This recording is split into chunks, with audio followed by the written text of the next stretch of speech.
Family मतलब क्या? वो लोग जो अंदर से एक्चुअल में आपके अपने हैं, दिल से आपसे जुड़े हुए हैं, वहीं पे सबसे ज्यादा गुस्सा आता है। जिनसे हम प्यार करते हैं उनसे लड़ाई होती है तब ज्यादा गुस्सा आता है, या कोई ऐसा अनजान बंदा, कोई जान पहचान ही नहीं था, किसी टक्कर हो गई, आप कहीं जा रहे हो, उसको आप भूल जाते हो, कहता है आया गया कोई, तो आपका अपना।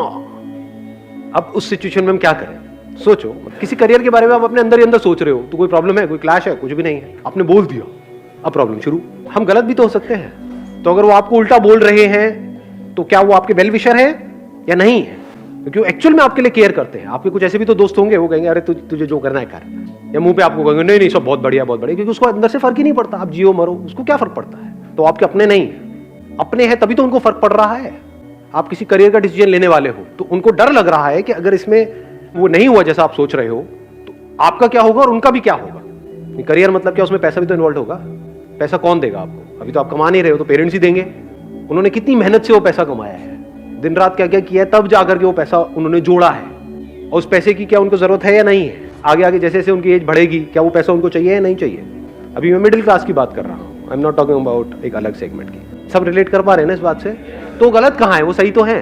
कल को उनको कुछ हो जाता है, या उनकी वाइफ को, यानी कि आपकी मदर को या आपके फादर को कुछ हो जाता है फिजिकली, जो आज की डेट में इतनी सारी बीमारियां हैं, तो उसके लिए पैसा तो चाहिए, कहाँ से आएगा? अगर वो पैसा उठा करके उन्होंने आपको दे दिया आपके ड्रीम को पूरा करने के लिए, और वो ड्रीम भी पूरा नहीं हुआ, तो उनका क्या होगा? आपका क्या होगा? ऐसा होता है प्रैक्टिकली या नहीं होता है? तो अब क्या करें? सबसे पहले आपको उनके पॉइंट को समझना होगा, अपने आप को उनकी जगह पर रख करके देखो। और एक बात मैं पूरे कॉन्फिडेंस से कह सकता हूं कि अगर आपके साथ भी वही हुआ होता जो उनके साथ हुआ, जिस तरह के उनको एक्सपीरियंसेस हैं, हो सकता है किसी ने उनको धोखा दिया बिजनेस में पास्ट में, जिसकी वजह से वो आपको बिजनेस करने के लिए मना कर रहे हैं। हो सकता है वो कई बार लाइफ में फेल हुए उस रास्ते पे चल करके जिस रास्ते की आप बात कर रहे हो, या उन्होंने अपने आसपास में लोगों को फेल होते हुए देखा है, उनकी लाइफ को खराब होते हुए देखा है। क्या वो कभी भी आपको किसी ऐसे रास्ते के बारे में बताते हैं कि जिसपे जा करके आप आगे जा करके मर जाओ या आपकी पूरी लाइफ खराब हो जाए? या वो आपकी सिक्योरिटी के बारे में सोचते हैं? आप किसके बारे में सोच रहे हो? अपने ड्रीम्स के बारे में। ड्रीम्स कुछ लोगों के पूरे होते हैं, बहुतों के नहीं होते हैं। ये सच है झूठ है? जितने लोग बॉम्बे जाते हैं अपना, वहां पर डेली हजारों लोग ट्रेन से उतरते हैं, सबके ड्रीम्स पूरे हो जाते हैं। Less than 1%। बाकियों का क्या होता है? 99% का क्या होता है? घर वालों से भी लड़ाई हो गई, वहां भी कुछ नहीं हुआ, यहां भी कुछ नहीं हो रहा। समझ रहे हो प्रॉब्लम? तो हम कभी भी डीपली प्रॉब्लम्स को समझते नहीं है, रिएक्ट करने लग जाते हैं, उनसे लड़ने लग जाते हैं। उनसे किन से लड़ रहे हो आप? वो जो आपको खिला रहे हैं।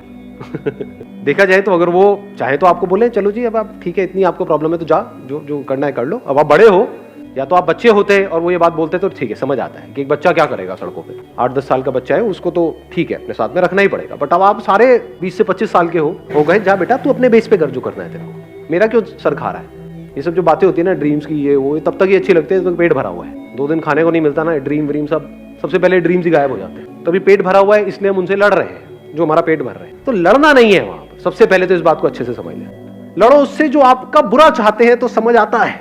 जो आपको मारना चाहते हैं, आप अपने को बचाने के लिए उससे लड़ रहे हैं, तो समझ आता है। तो आपका बुरा थोड़ी चाहते हैं, उनसे लड़ना क्यों है? तो मैं आपको ये नहीं बता रहा क्या करना है, सबसे पहले क्या नहीं करना है। किसी भी हालत में उनसे लड़ना नहीं है। आराम से बैठो, आराम से उनकी सारी बात को सुनो, जबरदस्ती अपने पॉइंट को एक्सप्लेन मत करो, बिकॉज उसकी वजह से आर्ग्यूमेंट शुरू हो जाएगा। वो जो भी कह रहे हैं उनके पॉइंट ऑफ व्यू को एक्चुअल में समझो।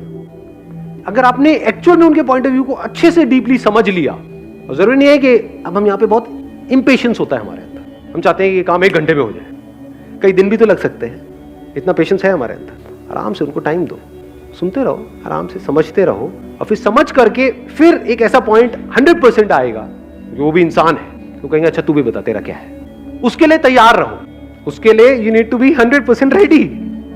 कि अगर अपने पॉइंट को आप रख रहे हो तो वो एक तरीके की प्रेजेंटेशन हो गई 10-15 मिनट की।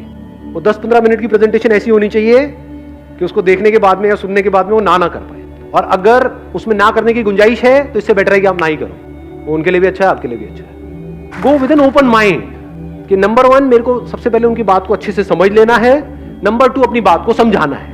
कब तक ये करते रहना है? जब तक कि एक सही बीच का रास्ता ना निकल आए। बीच का रास्ता मतलब क्या? कुछ ऐसा जो उनके लिए भी सही हो, मेरे लिए भी सही हो, उनके फ्यूचर के लिए भी सही हो, मेरे फ्यूचर के लिए भी सही हो। अगर ये रास्ता निकल जाए तो कोई दिक्कत ही नहीं है। जब तक ये रास्ता ना निकले कोशिश करते रहो, चाहे वहां पे खुद को बदलना पड़े, चाहे उनको बदलना पड़े, कोशिश करते रहो।